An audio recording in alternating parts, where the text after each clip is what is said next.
26 of the great city of Lindsborg, Kansas, our city council meeting. And we will now turn our attention to item number 3, public input. Do we have anyone signed up for public input this evening? No. Thank you.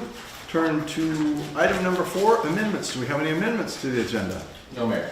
Great, thank you. Item 5, Mayor's Report. Tonight we have, well, first of all, I want to acknowledge our resident Messiah singer and thank her for her participation. Another year of a wonderful performance. And your mother, how many years? 62. 62 years, that's awesome. And thank you on behalf of the city, and please thank her for her participation. Did we have, Rebecca, were you orchestra? I was. She was in both, I think, weren't you? I was. And So, yes. That's great. Great, thank you. Thank you for that. Anybody else? I was. That's something. Well, good, good, good. I sang into the 60s and 70s. Yeah, yes it does, yes it does. you are all welcome back next year to sing. That would be awesome. Really? No. Yeah, it's what a wonderful tradition.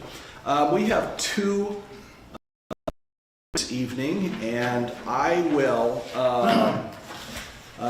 go over them. We're going to start with, I'm going to read portions, if that's okay, of the proclamation. The proclamations will be online and available, and of course you all have a copy of them in front of you. But our first proclamation is for the Week of the Young Child.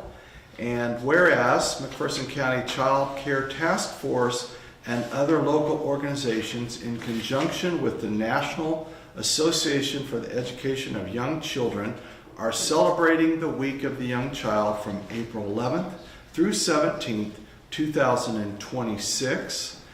And whereas high-quality early childhood education depends on early childhood educators who ensure that children supported by families have the early experiences they need for a strong foundation. And whereas teachers and other helpers who make a difference in the lives of young children in Lindsborg deserve thanks and recognition, and public policies that support early learning for young children are crucial to the future well-being of our community. Now therefore be it proclaimed that the City Council of the City of Lindsborg hereby recognizes the week of April 11th through 17th, 2026 as the Week of the Young Child, and encourages our community to make an investment in early childhood education because early years are learning years. And in witness whereof, I set my hand and cause the great seal of the City of Lindsborg to be affixed on the 6th day of April 2026. Let's go ahead and vote it. Mayor, I would like Yes. to add, before we maybe make a decision or after, we have a guest, Betsy Davis from the Community Foundation, to share a little bit about Great. the Week of the Young Child. So if we want to do that before or after, I will leave that up to you. Let's have Betsy come on up. Yeah. Thank you for being here this evening. Well, thanks for reading an abridged version of my proclamation. I appreciate it. No, this is something that was brought to our attention. So I chair the Child Care Task Force of McPherson County, and we have participation from all of our 8 cities. And this is something that was brought to our attention last year that, like many sectors, there are appreciation days. And so just to highlight that, children are our future and their education really matters. This year we are partnering with most of our community libraries, including the Lindsborg Community Library. And so our partnership with them is we're doing a story walk with them, Grumpy Monkey Spring Fever. And so it'll encourage families to get out, read a book together, and do some physical activity because, again, wherever you are, that is an opportunity for education, especially when you're a young kid. So again, thank you for your guys' dedication to young children and their education, and I appreciate the opportunity to be here and also partner with your community library. Betsy, do you mind see if there's any questions? Yeah. You got questions, Council? Okay. Thank you for being here this evening. Thank you for all that you do. Council, is there a motion to approve the proclamation for the Week of the Young Child. So moved. Second. We have a motion and a second. Are there questions on the motion? Seeing no questions, all in favor signify by saying aye. Aye. Opposed, no. Motion passes. Well, thank you, and thank you, Betsy. Thank you for the great proclamation. And so ordered, and we'll have that on our website. So we appreciate that. And council, I will then turn your attention to the item B, Fair Housing Month proclamation. And again, we'll read portions. Whereas the Fair Housing Act, enacted on April 11th, 1968, enshrined into federal law the goal of eliminating racial segregation and ending housing discrimination in the United States. And whereas the City of Lindsborg is committed to the mission and intent of Congress to provide fair and equal housing opportunities for all. And whereas our social fabric, the economy, health, and environment are strengthened in diverse, inclusive communities. Now therefore, I, Clark Schultz, Mayor of the City of Lindsborg, do hereby proclaim April 26th as Fair Housing Month. In the City of Lindsborg, as an inclusive community committed to fair housing and in promoting appropriate activities by private and public entities to provide and advocate for equal housing opportunities for all residents and prospective residents of Lindsborg. Is there a motion to approve the proclamation? So moved. Second. We have a motion and a second. Are there questions on the motion? Seeing no questions, all in favor of the proclamation, please say aye. Aye. Opposed, no. Motion passes and the proclamation passes, and thank you, council, for that. And this one as well will be on our city official website, published on that website, and we have an official proclamation for both of these proclamations tonight that will be signed and will be given to appropriate individuals. So thank you very much, council. Now turn our attention to item 6, which is the consent agenda. And there are 5 items on the consent agenda. The approval of the minutes for the regular meeting, March 16th, 2026. Item B, payroll ordinance number 5580. Item C, purchase order ordinance number 5581. Item D, AMR 2026 quarterly pre-invoice. And with that, council, I want to just direct you, this of course has already been approved by council, but our administrator rightly wants to bring this before you to keep you updated, for you to know what is happening, and as well as the public. And item E, USG Water Solutions invoice. These items are routine and enacted by one motion. There will be no separate discussion unless a council member so requests. Is there a motion to approve the consent agenda? So moved. Second. We have a motion and a second. Are there questions on the motion? Seeing no questions, we'll ask our city clerk to please call roll on the consent agenda. Council members Larry Lysell, Yes. Bruce, Yes. Johnson, Yes. Erica Lysell, Yes. Swanson, Yes. Vanderwait, Yes. Smith, Yes. Palmer. Yes. Motion is approved. Thank you, council, and thank you, Roxy, for that. Item 7, appointments. Do we have any appointments this evening? No, Mayor. Thank you. I think the next meeting we will have some. Yes, sir. So great, thank you. Item 8, committee and staff reports. First, item A, I will recognize Noah Forrest, our Parks Director in Tree City, regarding Tree City USA. Welcome, Noah. Thank you. Good evening, Mayor, City Council. I'm here to give a staff report from April 6th, from March 19th. The members of the tree board and I attended a recognition event honoring Lindsborg for its 41st consecutive years of Tree City USA. To maintain this prestigious designation, our community must continue to meet and follow the 4 standards. Standard 1, a tree board or department designated to professionally and be responsible and responsibly manage our public trees. Standard 2, a public tree care ordinance. The community must maintain an ordinance providing clear guidance for planting, maintenance, and removal of trees in public spaces. Standard 3, a community forestry program. The city must invest at least $2 per capita annually in forestry efforts, including planting and maintenance. Standard 4, a Arbor Day observation. The community must hold an annual Arbor Day event and/or planting and have the official mayoral proclamation. So it is with great honor that we continue to have this designation for the city of Lindsborg. We are one of the few cities that have the 40-year plus designation, so it's always great to see that, and we continue to accomplish those goals. Also, I would also like to add the upcoming event for the Lindsborg in Bloom.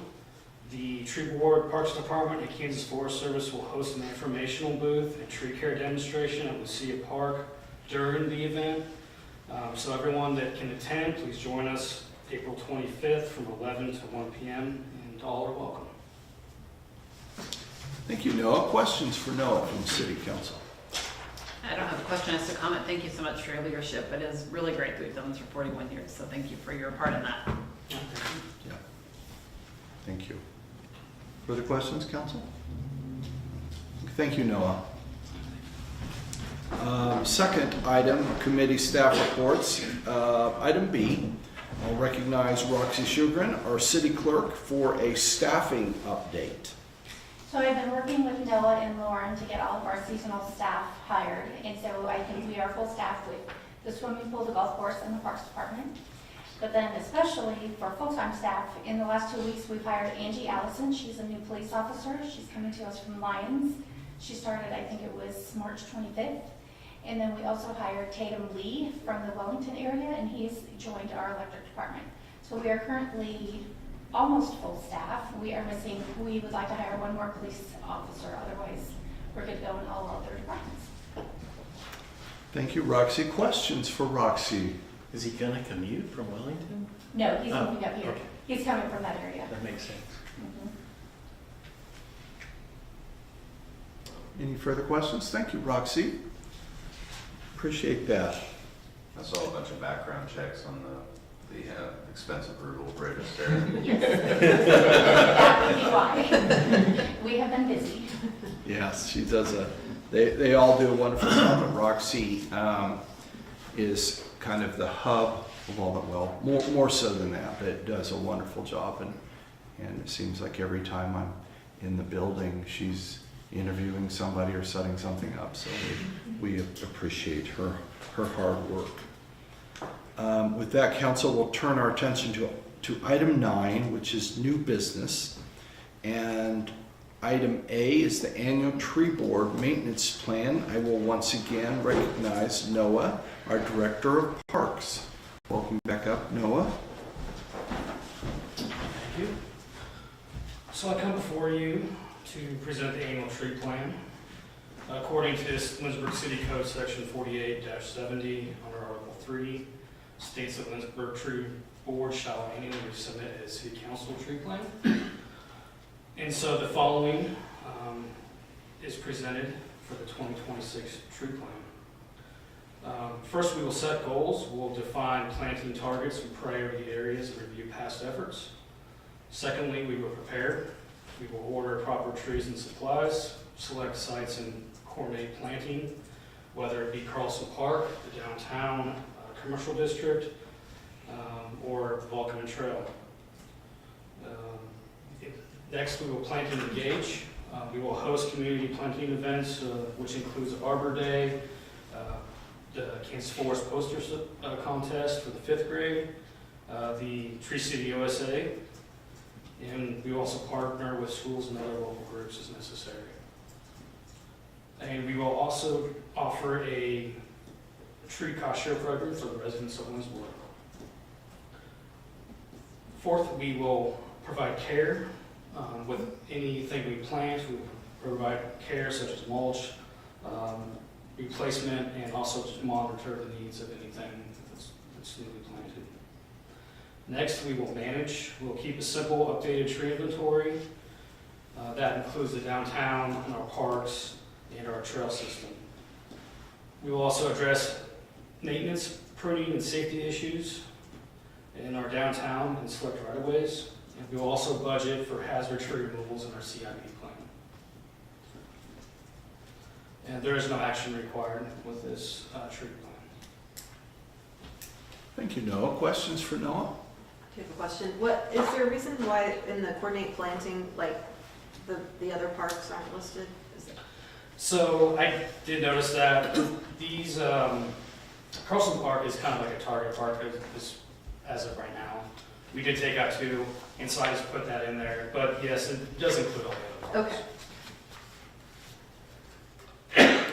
I think I remember from the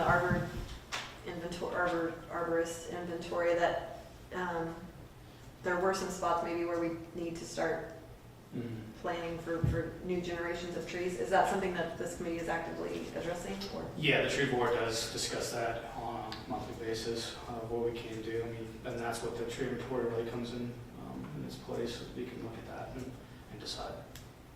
Thanks. Further questions? Seeing no further questions, thank you, Noah. And you might as well just stay right there. I will once again recognize Noah for new business regarding the farmers market. Yeah, so I come before you to discuss the farmers market. It was adopted in 2020, allowing a seasonal farmers market to operate in Swenson Park.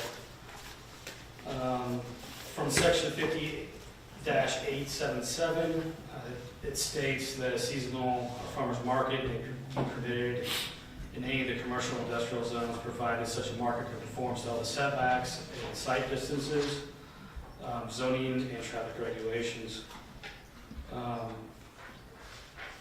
So this market will be in the southwest corner of Swenson Park, where there's room. And annually, a group is requested to use this Swenson Park, say as soon as this year for May 2nd.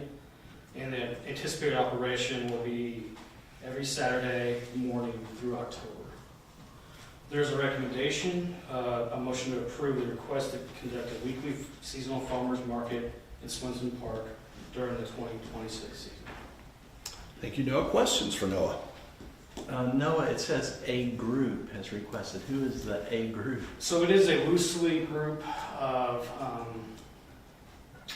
want to say merchants, but local sellers that kind of group together and put on a farmer's market. Do they meet or do they dialogue together? Do you know anything about them? I don't know much. I just know the local contact. There's not. It's loosely formed, and so I don't want to misspeak, and I can't say a whole lot about. I mean, I know a couple of them, but I didn't know they even had a group. Thanks. Further questions for Noah? Seeing no questions, thank you, Noah. Council, the recommendation is for a motion to approve the request to conduct a weekly seasonal farmers market in Swenson Park during the 2026 season. Is there a motion? Second. There's a motion and a second. Are there questions on the motion? Seeing no questions on the motion, all in favor of the motion signify by saying aye. Aye. Opposed, no. Motion passes. Thank you, council. Now turn our attention to item C, which is the solicitation of interest in a city-owned lot, and I will recognize our city administrator, Tanner Fest. Thank you, Mayor, and I had to do some research for this one to find what other cities have done in a situation like this. So we are the owners of an approximately quarter-acre lot located near Columbus Street that was formerly used as an electric substation site. And as our grid has improved and we've made upgrades, the lot is no longer used for that substation, and there are no improvements currently located on the land. Whenever we vacated our use there, we replanted grass seed on the site. So the property is currently encumbered by utility easements. There's a north and south easement, as well as an east and west easement along the north side of the property. The lot, if sold, and we'll get to that in a little bit, would keep the 12-foot utility easements intact along the eastern and northern boundaries of the property. The lot, this is the kicker, the lot is only accessible with the north and south utility easement, so there is not proper access to the site from the street. The city is only able to access it for utility purposes for maintaining our infrastructure. Currently, the city does not have use for the site. Certainly at this point, we wouldn't want to store anything there without legal access. So my recommendation would be for the city to explore possibly selling this land to one of the adjacent property owners, with the understanding that access is not accessible. So it would only be, the property would only be accessible with a adjacent property owner. So that's kind of why I'm bringing this to the council tonight, to just get approval and kind of explain the situation and see if the council has an interest in possibly entertaining offers from the adjacent property owners to purchase this lot, as the city does not have use for it anymore. So I am looking for a motion to authorize myself to solicit interest in the purchase of city-owned property located at 112 West Columbus Street, subject to the final approval of the transaction from the city council. Questions for Tanner? One of my best friends grew up at 204 West Columbus, so I was like, oh, I know right where that Yeah. is. So I was like, are any of the business or the property owners interested in it, or? There's a property owner to the north that has inquired about the property, and I will add, that's a great point, I forgot to mention it in my report. Within the packet, there's the original plat map of that area, and it shows that lot that we currently own used to be part of the lot to the south that you'll see, so it was one continuous lot. So at some point, the city acquired that from the property owner to the south. Well, that house was moved in there, within the last Yeah. 10 Both. years maybe, or something Yeah. like that. Both of those 10 or houses, the 15. southwest and the south house were moved in. Okay. Now, whoever owned the lot before might have had that. So the lot would have been split at some point, and that is why, at this point, I would like to at least gauge interest from those adjacent property owners to determine if they're willing to pay something that we'd be willing to part ways with the lot for. At this point, it's just maintenance for us. Yes, and I think, Tanner, what a resident contacted me first, I think, and then Tanner began looking at it. You've got this piece of property there that we don't collect property tax on it, and we have to maintain it, and there's virtually no value to the city. But as he said, it could be something that an adjacent owner wants. We know that there at least one does, so he would fairly contact other adjacent owners and see what interest there is. I think this is a good thing. You may remember, council, those of you who've been on here for a while, we put together a listing of property that is owned by the city, and with the purpose of looking for items like this where it's not really of much value to the city, and it can be of value to somebody else. And so there's not a lot of property like that fits that definition, but this one I think clearly does. It makes not a lot of sense for us to keep this, but so he's done a lot of work on that and work with the city attorney in learning what we can and cannot do legally in selling this piece of property, this piece of real estate. Questions for our city administrator from the council? Aside from the easements, would there be any conditions upon the use of the lot? Would you be able to slap a house in there? It would be subject to the zoning requirements and regulations. Since there is no access to the property, I do not believe a residence could be built there. Now, if one of the adjacent property owners wanted to put a garage or shop and combine those lots together, that is something they could do, or quite possibly just a yard extension for somebody. But because it is landlocked and there is no access to it, that is one thing I didn't feel comfortable with soliciting interest outside of those adjacent property owners, because legally it would get them in a bind, and that wouldn't be a fair thing for us to put somebody in a position to have to figure out. So that was the thought process behind that. Does that answer your question, or? Okay. And we can, certainly if it's something the council would like, we could discuss the zoning regulations within that district. Off the top of my head, I don't recall if it's single family or 2-family residential, but it is residential in nature. Yeah, and again, as he stated, this was on the original plat map. Now it was platted a little bit differently because it's the different landowner. But this is, had we not needed that at some time in the past, and a lot of that area was developed in the 1980s. So if we had not done that, it would have been, we wouldn't be talking about this tonight. So, further questions?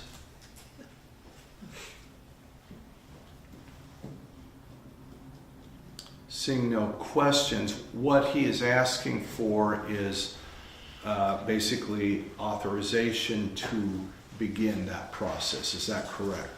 Yes, Mayor. I would just like to make sure that the council's on board with at least having the conversation with adjacent landowners and giving them the opportunity to submit an offer to purchase the lot, and then at that point we will bring the offers back to the council for final approval.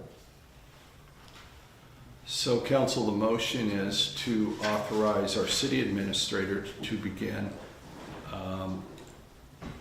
negotiations, I guess you could say, on selling this piece of city-owned property. Is there a motion for that? So moved. Second. Second. Okay, then who was first? Larry. Larry was first. It's and a who was Doesn't Doesn't matter to me. Thank you. Okay, we have a motion. Are there questions on the motion? Other than which Lysel got to be first? I'll defer to the older. What? Seeing no questions, all in favor of the motion signify by saying aye. Aye. Opposed, no. Motion passes. Thank you, council. And thank you, Tanner, for your work on that item. We'll now turn our attention to item D, which is the Tyler Cloud update. And I will recognize David Hayes, our finance director.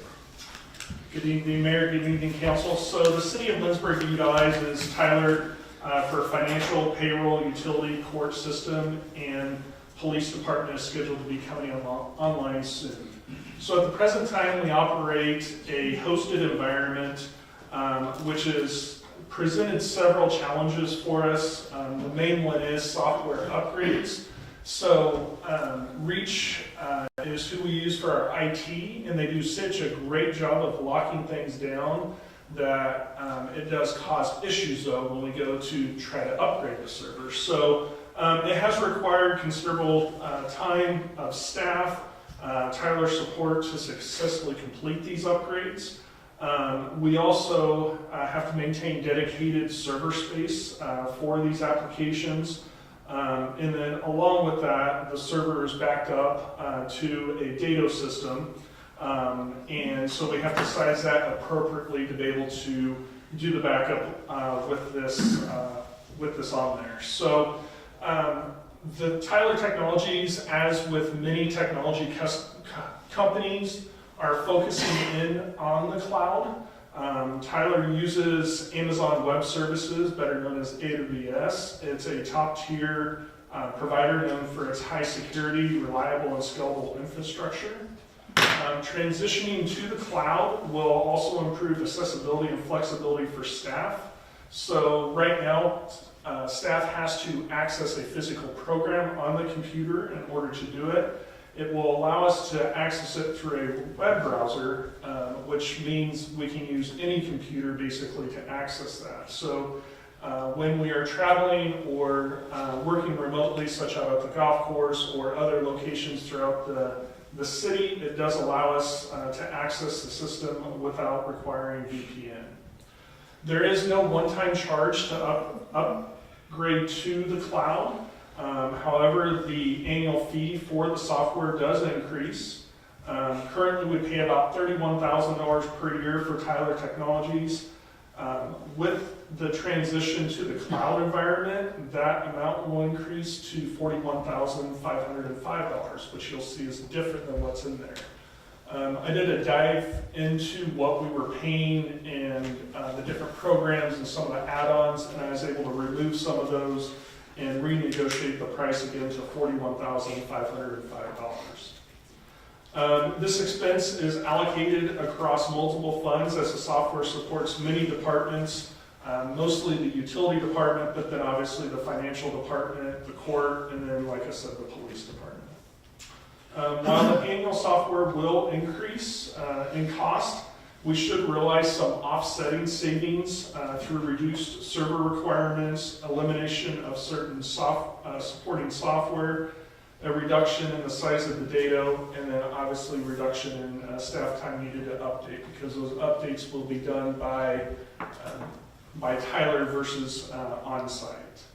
So with that, I would say there's a recommendation for a motion to approve moving to the Tyler Technologies Cloud for a new annual contract amount of $41,505 per year. Thank you, David. Are there questions for David from the council? So you've gotten it down to $10,000 difference from 43 to 41, so 31 to 41, right? So, so you should realize savings. Do you have any idea what those would be? We don't, because not knowing what the cost of server space in the future is going to be, not knowing what the cost for the data, but we could definitely get some rough numbers, but I don't have those on me at this time. Further questions? The main thing I would say is them focusing some of the products that they offer are only going to be offered on the cloud. So as technology increases, programs change, at some point we would probably be, I won't say forced, but forced to go to the cloud at some point. So this kind of does it on our timetable versus a forced timetable. David, is there a reason we would need to make this decision tonight as opposed to having an idea of what the cost savings would be? There is not. It's not time sensitive other than the quote, but the quote's good till July 1st. So we definitely could look into that to see how much size it is taking and what the savings would be. Councilmember Swanson? I was going to say, do we currently provide VPN access to all staff? All staff does not do VPN access. It is only certain members of staff that have VPN access. But again, that would not be required to be able to access the software. Now, VPN would still be required to access our G drive, which is our internal drive that we store everything on. So there would probably be the same number of users that continue to do the VPN, but it won't always be required, which makes it safer for us when we're accessing information, not having to get into the VPN also. Okay, and what are you accessing exactly? Utility bills, records, court documents, and for what purpose? And how often? You're talking about for the VPN? No, for this, what we're storing on the cloud, is it just everything? So it would be everything, all the financials I do today. So this is software that I am in every single day. The utility billing clerk is in every single day. Roxy goes in and builds our employees into that. So payroll, all of it would be hosted versus on the local server. And they would hold liability for something like that? So the AWS, obviously there is liability as far as on their side, yes. Obviously for passwords and all that kind of stuff, we still carry the liability, but as far as the server side of things, the liability would be on AWS and Tyler. We would be maintaining some amount of a local backup of that data. We would not. There would be no backup. I believe AWS went down for a day earlier this year, and that caused a whole lot of issues. And that definitely, I mean, anytime anything's hosted in the cloud, it obviously can go down. We see the same thing though with the hosted server here. We were down for almost a day ourselves. So we can see it both sides of it. But like you said, it's gonna eventually move to that anyway. I mean, the world is on the cloud, so it's not like we're gonna be able to keep servers forever. I was just reading about vulnerability to cyber attacks, if there was a difference. There's, I would there's imagine. pros and cons to both. There is. Security is probably very similar. Yeah, the cloud applications, they have so much focus on it. I think physically they are more susceptible because they're in the cloud, but they put so much effort into avoiding it that it kind of cancels out. Yeah. And that's the thing, is we're always constantly fighting that battle. Luckily, we have a great partner through Reach Solutions. Reach does a great job at maintaining that, but obviously, being that there are constant attacks every single day, it becomes more and more difficult. Again, Amazon Web Services being one of the top tier for attacks and just the security portion of it, I felt comfortable knowing that it wasn't just stored out in some random data center out there.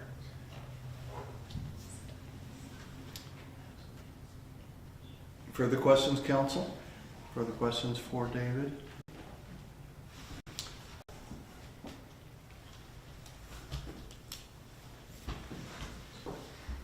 Yeah, Tim, did you have some? No, I was just gonna say, certainly we can, at the very least, determine some of the ancillary costs that we have to support the server, if that's the desire that the council has. Council, I would, at least the question, Councilmember Johnson has brought up the question of looking at the savings a little closer. I'm not suggesting that, but if you wanted to go that way, the item could be passed over this evening, or we can see if there's a motion and vote on it. Yeah, it'd be my preference to table if we could. Is that a? I'd second the table. What's it? I don't think we actually have We to haven't table made it. No, we're just, We what we we'll can do just- is just not deal with it and we'll go on if it's, we'll pass over it. But if you're, I don't think it's actually gonna change anything. I mean, it's $10,000. I don't I mean, I don't think think it it's will gonna change anything, but I don't feel strongly about it one way or the other, so. Just anticipating constituent questions. David, are you comfortable with that? I'm comfortable with it, yeah. Okay, so when there's time, it's not like, Absolutely. not everything shuts down tomorrow. Not at all. Again, the quote's good till July 1st, so we can definitely bring it back with that Okay. information. What I'm hearing is pretty much a consensus, at least, that it's okay to just pass over this evening, and then there's others. If that's okay, we'll just conclude with that discussion and move on and bring that back next time at the appropriate time. With that, council, I don't believe we have a need for executive session this evening, so we'll look to item 11, which is other business. Is there other business to come before us this evening? Seeing no further business to come before us this evening, council, I want to thank you. This has been a very good meeting and done a lot of good work, and I like the questions that you're asking and your comments. And so with that, I would entertain a motion to adjourn. So moved. Second. We have a motion and a second. All in favor signify by saying aye. Aye. Opposed, no. We are adjourned. Thank you, council.